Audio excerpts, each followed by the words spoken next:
Hey everyone, and welcome back. We're diving deep into the English-speaking job market today. Ooh, exciting. Yeah, it's going to be good. Yeah. Think of this deep dive like your secret weapon for decoding all that tricky job hunting lingo. I like it. We've got some great source material lined up that's basically a crash course on everything from resumes to interviews to all that good stuff. It's really fascinating, actually. What I found really interesting about these sources is that they don't just define the terms. Right. They really get into the strategy behind them, you know? Oh, that's It's like they've taken all the best advice from career coaches and hiring managers and distilled it all down into these really actionable tips.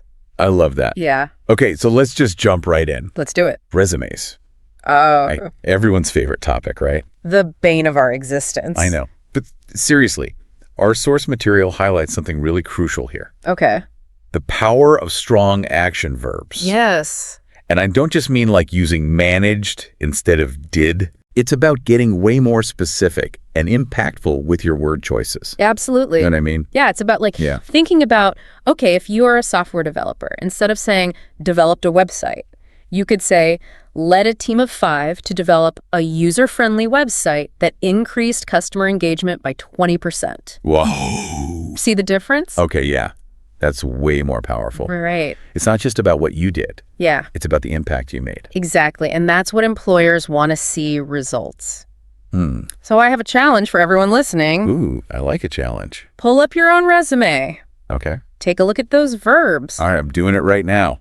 Are they doing your skills justice? Ooh, that's a good question. Could you swap them out for something stronger, something that really showcases your accomplishments? I love that little homework assignment. There you go. All right, so you've got your resume packed with power verbs. Check. Now you need a cover letter to really seal the deal. Yeah. This is where a lot of people get stuck. But our source material breaks down the purpose and structure in a way that's super clear and actually kind of inspiring. It is. Yeah. You know what I found really interesting here is that the source emphasizes how a cover letter is your chance to show your personality. Okay.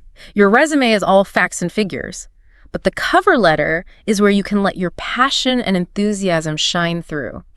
It's where you connect with the employer on a human level. So it's not just a summary of your resume. Yeah. It's almost like a mini story about why you're the perfect fit Precisely. for this specific role. Yes. And you know what else I found really helpful? What's that?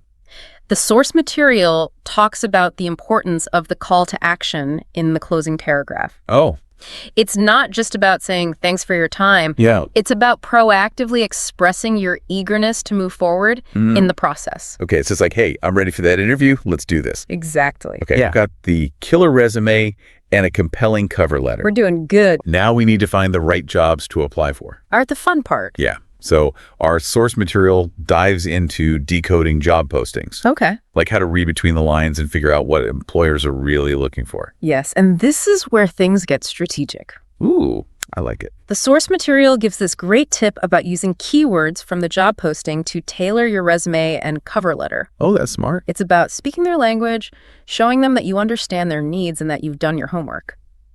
It makes sense if you're an employer and you see a resume that's clearly tailored to your specific job posting, shows that the applicant is serious and invested. Absolutely. And it's not just about keywords. Okay. It's about understanding the underlying problems that the company's trying to solve. What are their pain points? Right. How can your skills and experience help them overcome those challenges? Ooh. If you can articulate that Yeah, in your application materials, you'll definitely stand out. that's such a good point. Okay, let's move on to some of the more foundational elements Yes. of the job application process. Okay. Qualifications, experience, and references. The classics. I know our source material covers the basics here, but it also includes a really important insider tip about references Oh, yes. that I think a lot of people overlook. This is one of those things that seems obvious, but it's crucial. Oh, really? Always get permission before listing someone as a reference. Oh.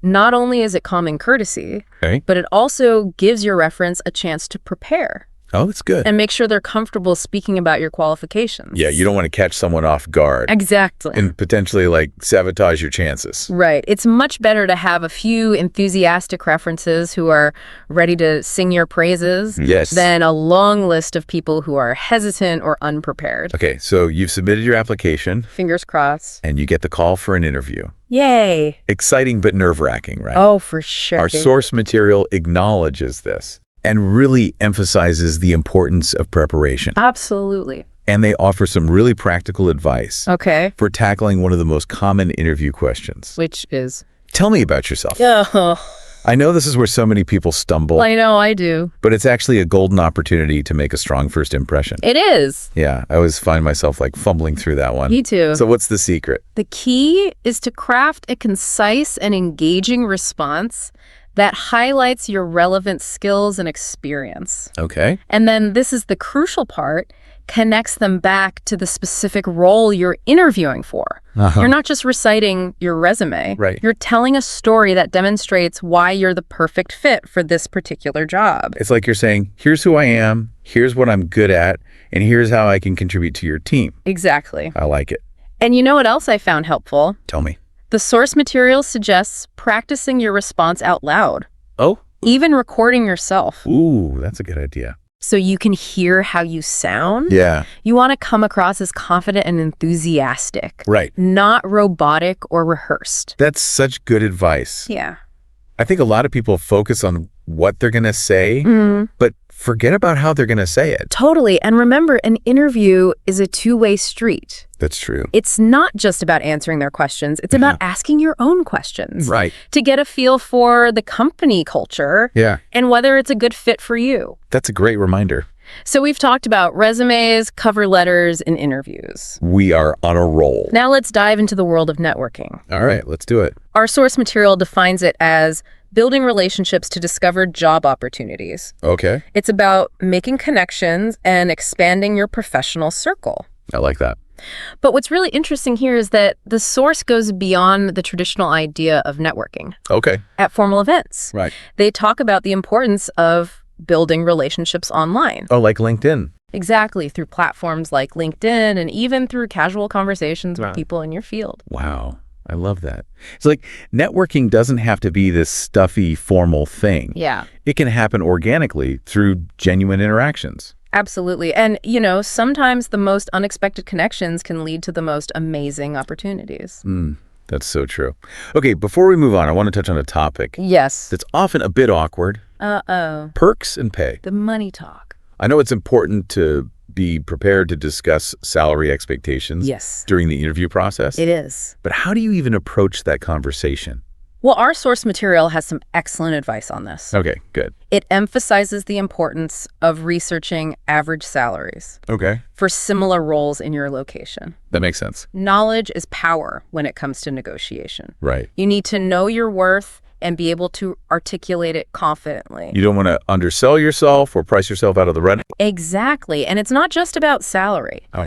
It's about understanding the entire compensation package, benefits, vacation time, professional development opportunities. All that good stuff. All of it. Okay, this is all great information. I know, right? But I'm curious, what about different work styles? Oh, yeah. Full-time, part-time, freelance contract work. It's a whole new world out there.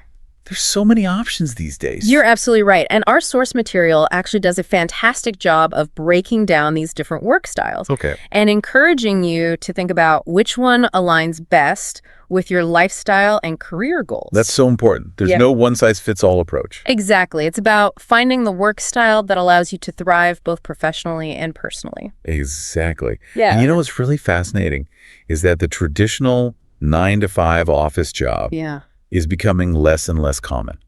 it's true. More and more people are opting for remote work, flexible schedules, and even starting their own businesses. I love to see it. Okay, so we've covered a lot of ground in this first part. We have. We've talked about crafting a powerful resume, Check. writing a compelling cover letter, Sure. acing that interview, Check. networking like a pro, Check. and even navigating the tricky waters of salary negotiation and work style options. We did it. But there's so much more to explore. I know in part 2, we're going to dive even deeper into the English-speaking job market. Ooh, exciting. We'll tackle those subtle but oh so important workplace dynamics, Okay. cultural nuances, and communication styles that can really make or break your success. Can't wait. Welcome back. So we just finished talking about finding the right work style. Yeah. But you know, Actually landing the job is just the first step. Right. Now we're getting into the nitty-gritty of what it's like to navigate the English-speaking workplace. Okay. And I gotta say, some of these source materials are giving me flashbacks Really? to my first office job. Ooh. Good times, mostly. That's good. It's like there's this whole hidden curriculum Totally. that no one tells you about. Right. You learn the job description, sure. Yeah. But then there's this whole other layer of workplace culture, unspoken rules, communication styles. Oh, yeah. It can be a lot to figure out. Totally. And our sources don't just skim the surface here. No. They get into some really interesting and sometimes awkward aspects of office life. Okay. Give me an example. Okay, like, remember that whole thing about probation periods? I always thought that was just paperwork stuff. Right. But the source material we have really digs into the strategy behind it. Okay. It points out that probation periods are a chance for both the employer and the employee to assess if it's a good fit. Oh, that's interesting. So it's not just about keeping your head down and doing your work, It's about actively demonstrating your value and exceeding expectations. Okay, that's a good spin on it. Yeah. View it as a proving ground. Not just a waiting period. Exactly. Speaking of proving yourself, our sources also cover job descriptions, Okay. but in a way I hadn't really thought of before. What's that?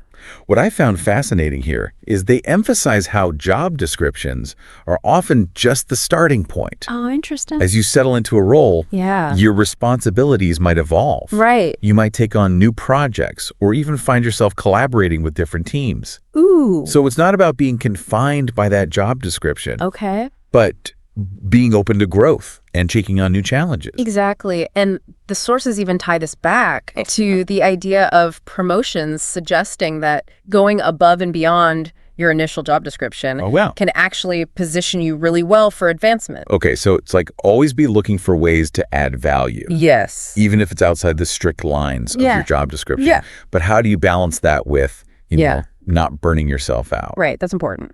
Yeah. Our sources talk a lot about work-life balance. Yes. Which feels super relevant these days. It is. It's a hot topic, and the sources highlight that it's not just about clocking out at 5 p.m. either. Right. It's about setting boundaries, prioritizing your well-being, and making sure you have time for things you enjoy outside of work. You know, I think it's also about recognizing that everyone's definition of balance is different. Right. What works for one person might not work for another. That's a great point. And the sources actually suggest having open conversations with your manager or team about your individual needs and preferences. Yeah. It's about finding a balance that works for both you and the company.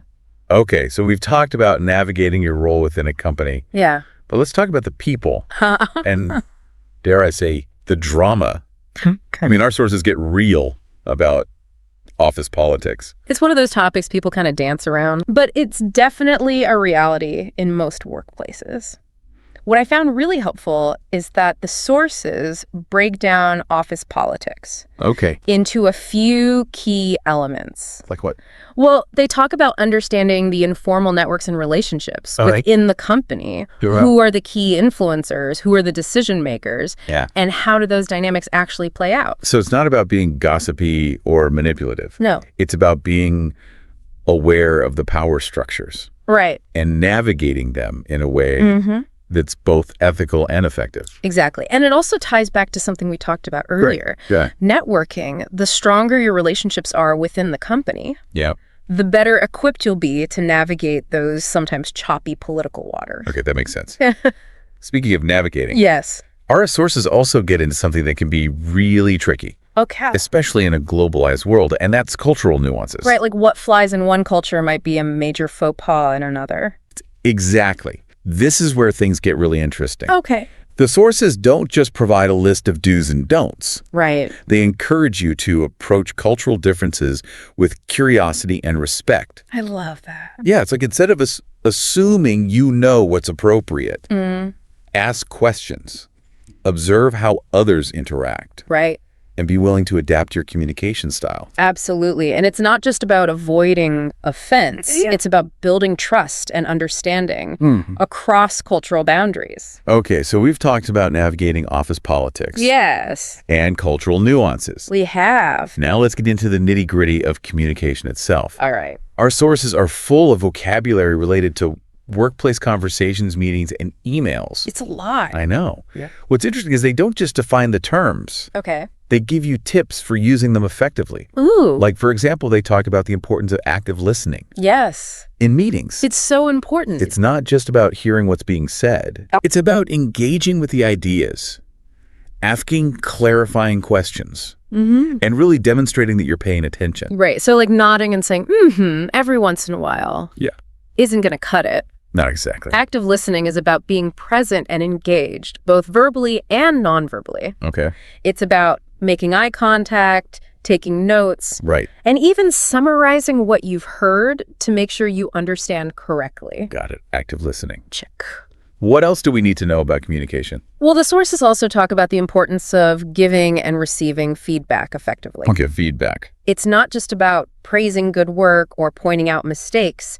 It's about providing constructive criticism Right. that helps people grow and develop. Okay, I think we all know how important that is, Yes. but it can be so tricky to do well.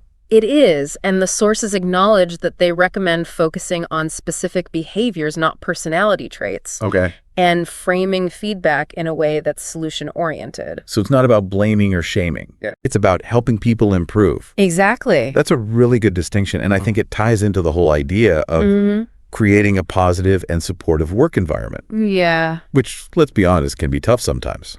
it can, but our sources have some great insights. Oh, good. On fostering a healthy workplace culture. They talk about the importance of clear communication, Okay. mutual respect, and a sense of shared purpose. So, like, it's not just about being friendly. Right. It's about creating a space where everyone feels valued and respected, Yeah. and where they can contribute their best work. Exactly. And it also ties into something we touched on earlier, What's that? teamwork. The sources really emphasize the importance of collaboration, Okay. both within teams and across departments. I like that. It's about recognizing that everyone has something valuable to contribute, and that working together is essential for achieving shared goals. Right. So we've talked about navigating workplace dynamics, Yes. cultural Yeah. nuances, communication styles, feedback, and teamwork. Is there anything else we need to know before we venture out into the wilds Oh, I like that. of the English-speaking workplace? Well, there's one more topic our sources highlight that I think is really important, and that's mentorship. Okay. Mentorship. They emphasize the value of having a more experienced person Yeah. who can offer guidance, support, and insights as you navigate your career. I've heard about that, but I always thought it was something you had to, like, formally apply for. It can be, but the sources suggest that mentorship can also happen organically Oh, okay. through relationships you build within your company or even within your professional network. So it's like, be open to learning from people who have more experience than you. Right. And don't be afraid to ask for advice or guidance. Exactly. And it goes both ways. Oh, that's a good point.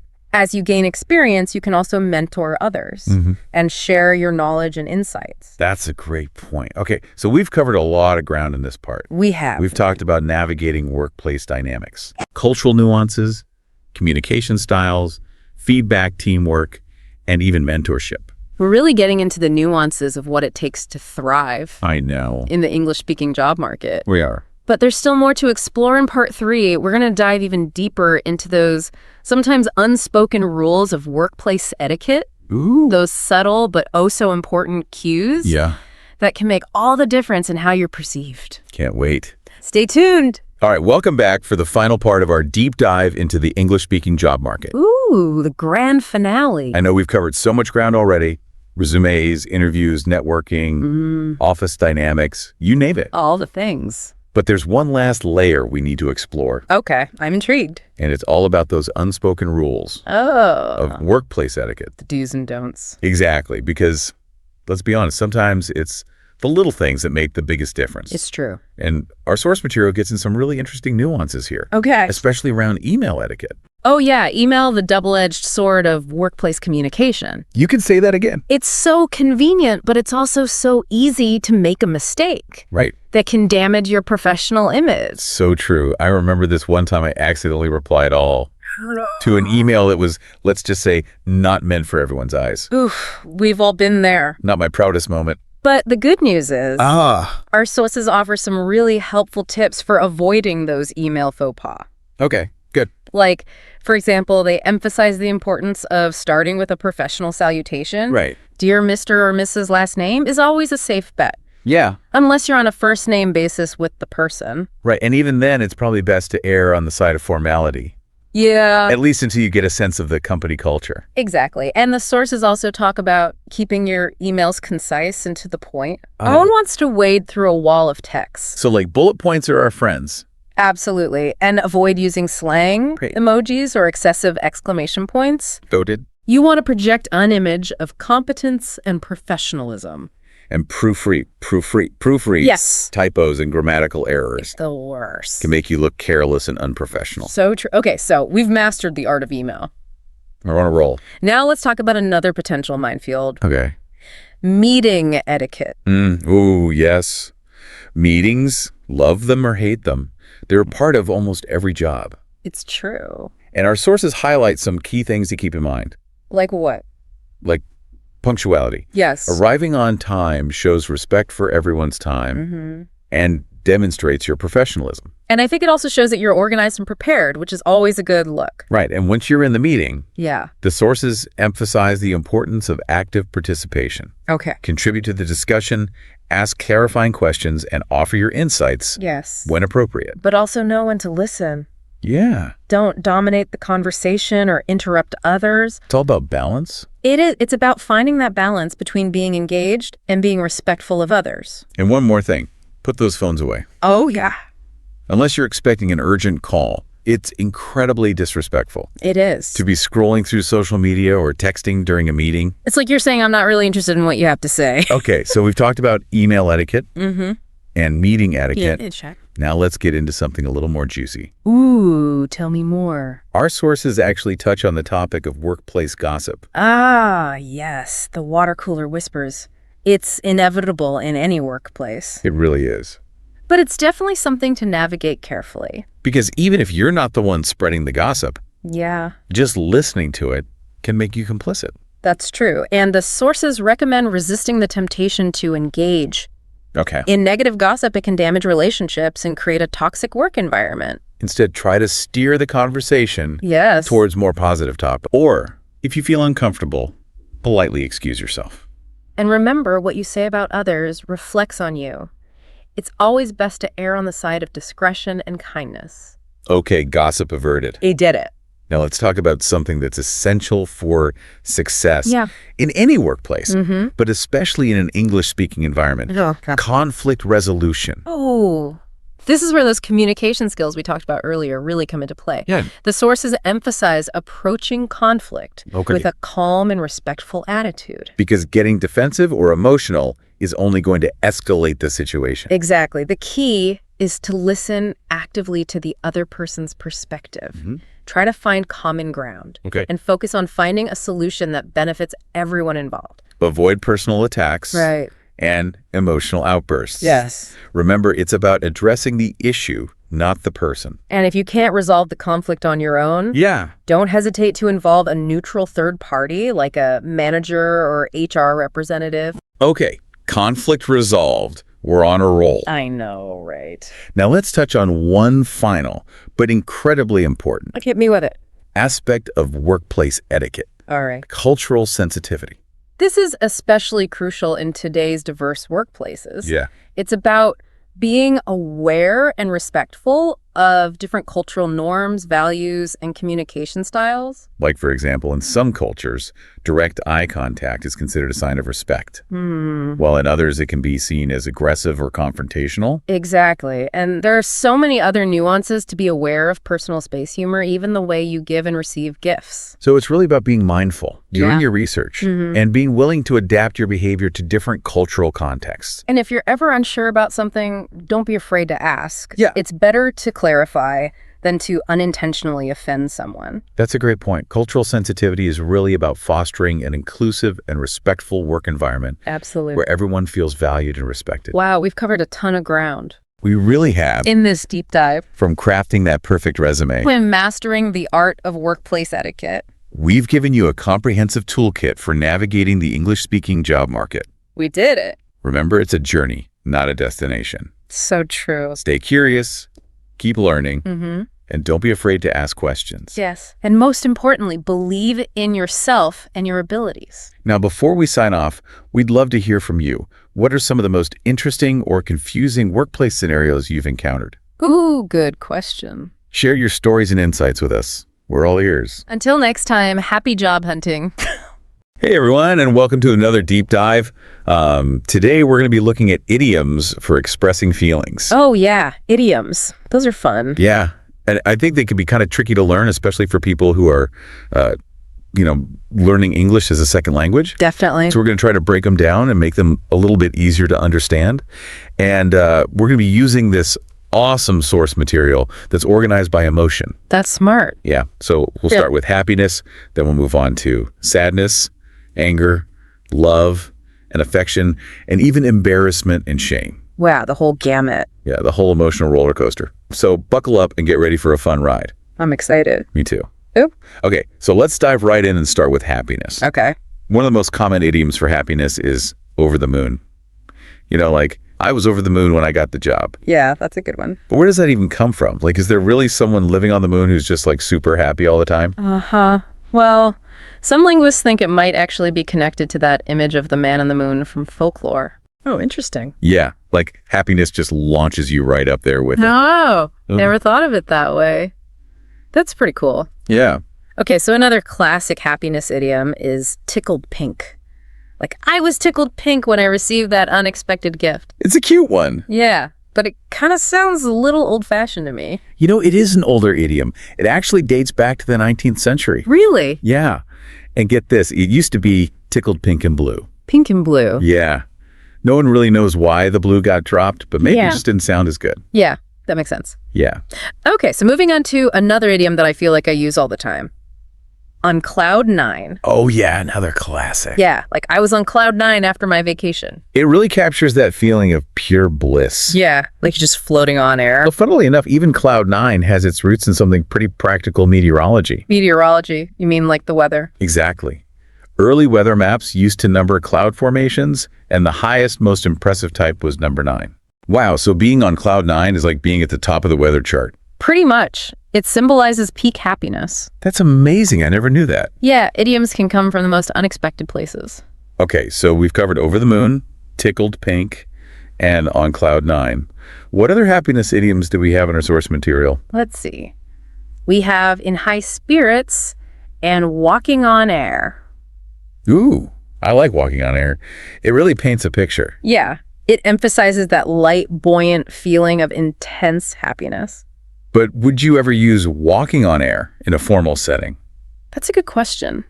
Probably not. It might sound a little too casual. Yeah, like you wouldn't say, I'm walking on air about this business deal. Right, exactly. It's all about matching your language to the situation. So it's kind of like choosing the right outfit for the occasion. Exactly. You wouldn't wear a ball gown to the grocery store. True, very true. Okay, so before we move on to sadness, is there anything else we should keep in mind about these happiness idioms? Well, I think it's important to remember that they often have slightly different shades of meaning. Oh, like what do you mean? Well, for example, over the moon implies a more intense, almost ecstatic happiness, Right. while tickled pink suggests a gentler, more playful kind of delight. So it's not just about knowing the definition, it's about understanding the nuance. Exactly. It's like choosing the right spice to add to your dish. I like that analogy. Yeah. So we're not just learning words, we're becoming language chefs. Exactly. I love it. Okay, so now that we've explored the sunny side of things, are you ready to dive into the blue hues of sadness? Let's do it. All right, bring on the tissues. All right, so we're ready to dive into sadness idioms. Yeah, let's get those tissues ready. Haha. All right, well, let's start with a really common one, down in the dumps. Like, I've been feeling down in the dumps ever since I lost my job. Yeah, that one's a classic. But I always wondered, does it actually have anything to do with being in a literal garbage dump? Uh-huh. That's a good question. Well, some linguists believe it might come from the Dutch word domp. Domp. Yeah, it means dull or gloomy, so it's more about that heavy, listless feeling than an actual location. Huh. Oh, that makes sense. So it's not about being surrounded by trash. It's about feeling like trash. Pretty much. Okay, another sadness idiom that uses color is feeling blue. Oh, yeah, that's a good one. Yeah, but it seems a bit milder than down in the dumps, right? You're right. Feeling blue usually suggests a more temporary sadness. Like a passing cloud. Exactly. While down in the dumps implies something a bit more persistent. Like a storm cloud. Yeah, good analogy. And it's interesting how colors can be so powerful in conveying emotions. Makes me wonder if blue is associated with sadness in other cultures too. That's a great point. Actually, in some cultures, yellow or even purple are associated with sadness. Really? Yeah, it just goes to show how language and culture are so intertwined. Okay, so we've got 2 shades of blue sadness. What else do we have? Well, there's a heavy heart. Oh yeah, like she had a heavy heart after her grandmother passed away. Exactly. It uses that physical weight metaphor to convey a deep sadness, often associated with loss. That's powerful. Yeah. And then we have crying over spilled milk. Oh yeah, my mom used to say that one all the time. It's a classic. But it can be a bit controversial, right? Yeah, like what if the milk was really important? Haha. Well, the point of the idiom isn't really about the milk. It's about accepting what's happened and moving on. So don't dwell on the past? Right. It's about focusing on the future. Okay, that makes sense. What's the last sadness idiom we have? Let's see. It's hit rock bottom. Oh, that one sounds pretty intense. Yeah. It's definitely reserved for those moments of utter despair and hopelessness. Like when you feel like there's nowhere lower to go. Exactly. It's the emotional equivalent of being at the very bottom of a deep, dark pit. Okay, well, we've certainly explored the full spectrum of sadness with these idioms. Yeah, from those fleeting blue moments to the crushing weight of despair. I'm ready for a little pick-me-up now. Yeah. How about we move on to some more heartwarming idioms? Sounds good to me. Let's explore the language of love and affection. Okay, I'm feeling a little warmer and fuzzier already. Or, All right, so we've made it through the ups and downs, the highs and lows of all these emotion idioms. yeah, quite a range, right? Yeah. And you know what I think is really cool? How these idioms, they really add a lot of like personality to the language. Definitely. They're like little bursts of color. Exactly. It's not just like saying I'm happy. It's like I'm on cloud 9. Right. It's so much more expressive. Yeah. And it's not just about memorizing a bunch of phrases either. It's about understanding like the nuances, Oh, for sure. The origin. the context, all that stuff. Yeah, like you wouldn't use kick the bucket to describe someone winning the lottery. No, definitely not. That'd be a bit confusing. Yeah, so it's about choosing the right idiom for the right situation. It's like having a whole toolkit of expressions. Exactly. And the more you use them, the more comfortable you'll become. Practice makes perfect. Exactly. And you know what? Even if you make a mistake, it's not the end of the world. That's right. Just laugh it off Yeah, language is all about having fun. and experimenting. Exactly. So as we wrap up this deep dive, is there anything else you'd like to add?